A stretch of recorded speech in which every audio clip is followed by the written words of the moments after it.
তৃতীয় শ্রেণী বাংলাদেশ ও বিশ্ব পরিচয়। তো আজকে আমরা দেখাবো প্রথম সাময়িক পরীক্ষা সাজেশন। এটা হচ্ছে ঈদের পরে তোমাদের পরীক্ষা শুরু হবে 2026 সালে। তো দেখো এটা হচ্ছে 10 পৃষ্ঠা। তো প্রথম 4 অধ্যায় তোমাদের প্রথম সাময়িক পরীক্ষায় আসবে, আর প্রথম 4 অধ্যায় কিন্তু আমি তোমাদের সাজেশন দেখাবো কি কি আসবে।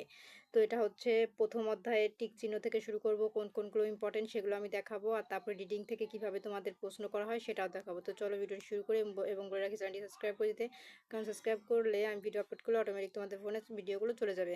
আর হচ্ছে আমি যেগুলো দিব হুবহু সেইগুলো যে পরীক্ষায় আসবে আমার কোনো কথা নাই, কারণ ম্যাক্সিমাম স্কুলে আমারগুলো আমি যা সাজেশন দিয়ে আসে, আর কিছু সংখ্যক স্কুল আসে না, কারণ সব পৃথিবীর সব বাংলাদেশের সমস্ত স্কুলে যা আমি যা দিব তাই আসবে এমন কোনো কথা নাই, ঠিক আছে।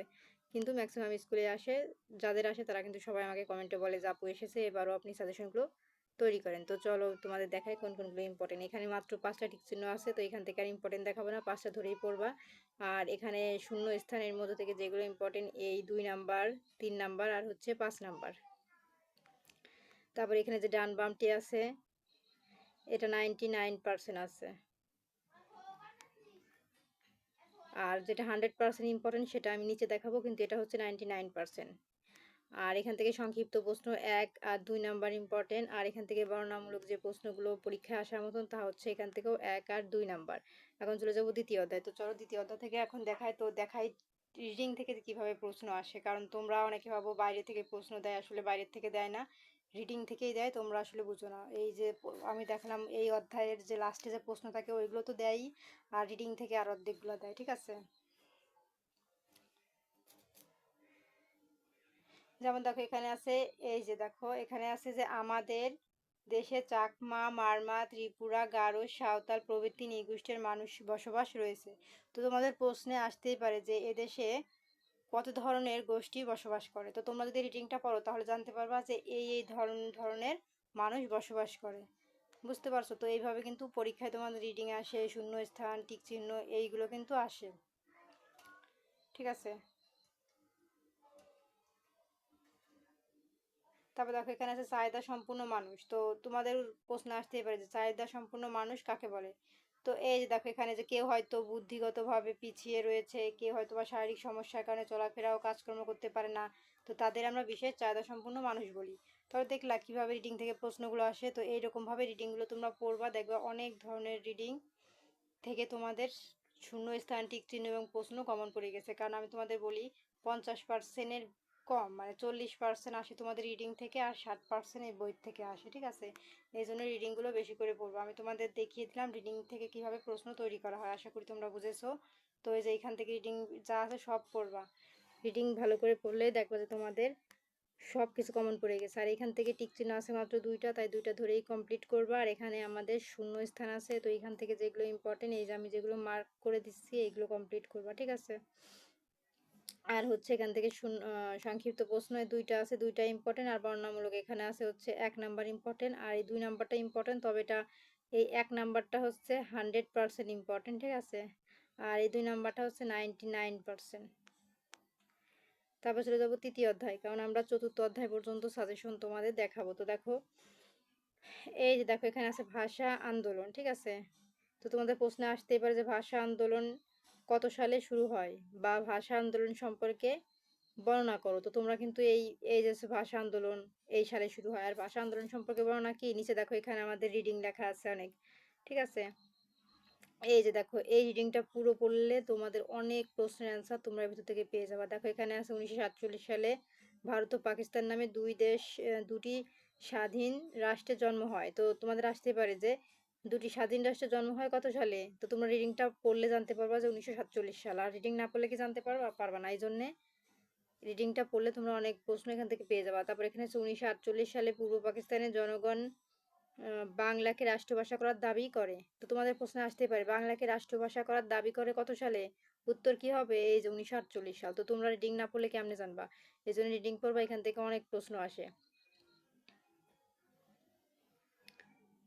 তারপর দেখো এখানে বলেছে আহ এই যে এই যে উর্দুকে পাকিস্তানের একমাত্র রাষ্ট্রভাষা করার ঘোষণা দেন। তো উর্দুকে পাকিস্তানের একমাত্র রাষ্ট্রভাষা করার ঘোষণা দেন কে, এই যে মোহাম্মদ জিন্নাহ আলী।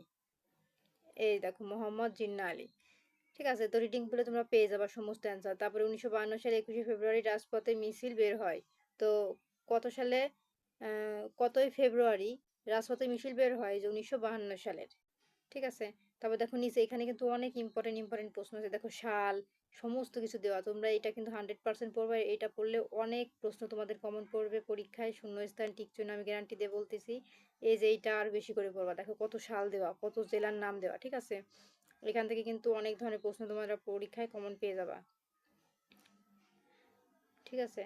এই প্রশ্নগুলো তোমাদের পরীক্ষায় আসে টিক চিহ্ন শূন্যস্থান আকারে, আর তোমরা ভাবো পরীক্ষায় বাইরের থেকে আসছে। আসলে বাইরের থেকে কিছুই আসে না, সব বই থেকে আসে। যে এইটা পড়বা, এটা কিন্তু অনেক ইম্পর্টেন্ট। দেখো এখানে বলেছে 1999 সাল থেকে 21শে ফেব্রুয়ারি আন্তর্জাতিক মাতৃভাষা দিবস হিসেবে স্বীকৃতি পায়। তো প্রশ্ন আসতে পারে যে আন্তর্জাতিক মাতৃভাষা দিবস কত সালে? এই যে 1999 সাল থেকে 21শে ফেব্রুয়ারি। ঠিক আছে? তারপরে উপরে দেখো আরো আছে শহীদের অনেক কিছু দেওয়া আছে। এইটা কমপ্লিট করবা, হ্যাঁ? তারপরে যে এইটা দেখবা যে তোমাদের অনেক কিছু কমন পড়ে গেছে। আসলে আমি তোমাদের যেভাবে সাজেশন দেই তোমরা যদি ঠিক সেরকম আকারে সাজেশনগুলো পড়ে পরীক্ষার হলে যাও, আশা করি একদম 100 এ 100% তোমরা কমন পাবা। যারা আমার কথা শুনে আমি যেভাবে বলি সেভাবে কমপ্লিট করে তাদের কিন্তু কমন পড়ে, আর তারা কমেন্টে বলেও যাবো আপনারগুলো এসেছে, আপনি আমাদের আবার সাজেশন দেন। আর যারা এই রিডিংটা এরকম ভালোভাবে পড়ে না, শুধুমাত্র বইয়ের লাস্টে যে প্রশ্ন দেওয়া থাকে অধ্যায়ের ওইগুলো করো আর বলো যে আপু কয়েকটা আসছে আর আসে নাই, তো কেন আসে নাই? তোমরা না পড়লে ঠিক মতো না পড়লে কেমনে আসবে? দেখো এখানে 1971 সালের, এই যে 1971 সালে 7ই মার্চ শেখ মুজিবুর রহমান ঢাকার রেসকোর্স ময়দানে বিশাল জনসভায় ভাষণ দেন। তো প্রশ্নে আসতেই পারে যে শেখ মুজিবুর রহমান কত সালে ভাষণ দেন? এই যে উত্তর হবে এই যে এখান থেকে এই পর্যন্ত। তো তোমরা রিডিং না পড়লে কি জানবা? এই রিডিং পড়লে অনেক কিছু পেয়ে যাবা। ঠিক আছে? তারপরে এই যে দেখো এখানে সমস্ত কিছু দেওয়া আছে। এই যে এই 26শে মার্চ তারিখে মেজর জিয়াউর রহমান চট্টগ্রামে কালুরঘাট বেতার কেন্দ্র থেকে বাংলাদেশের স্বাধীনতা ঘোষণা করেন। তো এটা আসতেই পারে যে কত সালে স্বাধীনতা ঘোষণা করেন এই যে জিয়াউর রহমান। উত্তর হবে এই যে 26শে মার্চ তারিখে। ঠিক আছে? তো দেখো কত এখানে প্রশ্ন আছে, তোমরা এগুলো পড়লে আমি জানি 100% কমন পড়বে। তারপর দেখো এখানে আছে যে এই যে মুক্তিযুদ্ধে 30 লক্ষ মানুষ শহীদ হন। তোমাদের প্রশ্ন আসতে পারে মুক্তিযুদ্ধে কত লক্ষ মানুষ শহীদ হন? এটা টিক চিহ্ন আকারে আসতে পারে বা সংক্ষিপ্ত প্রশ্ন বা শূন্যস্থান। দেখছো এখানে কত সুন্দর করে দেওয়া। তো রিডিং পড়লে তোমরা অনেক কিছু জানতে পারবা। ঠিক আছে? মানে অনেক প্রশ্ন তোমাদের কমন পড়বে। আর তোমরা এরকম ভাবে পড়ো না আর খালি কমেন্টে এসে বলো যে আপু বাঁধে নাই, কমন পড়ে নাই। যারা পড়ে তাদের কমন পড়ে। তারপরে এই যে দেখো এখানে কত সাল দেওয়া, কত জিনিসের নাম বলা। এইটা কমপ্লিট করলে এখান থেকে অনেকগুলো প্রশ্ন শূন্যস্থান টিক চিহ্ন কমন পড়বে। বেশি বেশি করে এখান থেকে পড়বে। আমি যেভাবে যেভাবে বলবো ঠিক সেভাবে কমপ্লিট করলে তোমাদের 100% পরীক্ষা কমন পড়বে। আর এই যে দুইটা টিক চিহ্ন দুইটা ধরেই পড়বা। দেখো পরীক্ষায় তোমাদের টিক চিহ্ন আসে 10টা 20টার মতন, কিন্তু বইতে দেওয়া মাত্র 2-1টা করে। তাহলে বাকি টিক চিহ্ন কোথা থেকে আসে? সব রিডিং থেকে আসে। আর তোমরা বলো বাইরের থেকে দেয়, বাইরের থেকে বানায় দিবে নাকি প্রশ্ন? সব বই থেকেই দেয়। তারপর দেখো 1 নাম্বার ইম্পর্টেন্ট, 3 নাম্বার আর হচ্ছে 2 নাম্বার। আর এইখানে বর্ণনামূলক প্রশ্ন হচ্ছে 1 নাম্বার আর 2 নাম্বার, দুইটাই আছে তো দুইটা ধরেই ইম্পর্টেন্ট। আর এখানে অধ্যায় 4, এটা আমাদের শেষ অধ্যায়। তো এখান থেকে যেগুলো ইম্পর্টেন্ট আমি তোমাদের দেখাই। দেখো এখানে অনেক কিছু লেখা আছে যে আমাদের নিজস্ব ভাষা রয়েছে, জীবনধারার জন্য আমরা খাবার খেয়ে থাকি, মানে এরকম সংস্কৃতি সম্পর্কে। তো এইগুলো তোমরা কমপ্লিট করবা, তবে বেশি কমপ্লিট করবা এই যে এইখান থেকে। এই রিডিংগুলো কিন্তু ইম্পর্টেন্ট। ঠিক আছে? এখানে মানে অনেক উপজাতির মানে ভাষা কি, তাদের খাবার কি, তারা কি পড়ে সেগুলো লেখা আছে। বিশেষ করে এগুলো কিন্তু পরীক্ষায় আসে যে এমন দিতে পারে যে এই উপজাতির হচ্ছে কি খাবার খায়, তারা কোথায় বসবাস করে, তাদের সাংস্কৃতিক উৎসব কি। তো এগুলো কিন্তু তোমরা রিডিংগুলো বেশি বেশি পড়বা, হ্যাঁ? আর এখান থেকে এই যে এই কয়টি কমপ্লিট করবা। তারপরে আমরা স্ক্রল করে নিচে চলে যাব।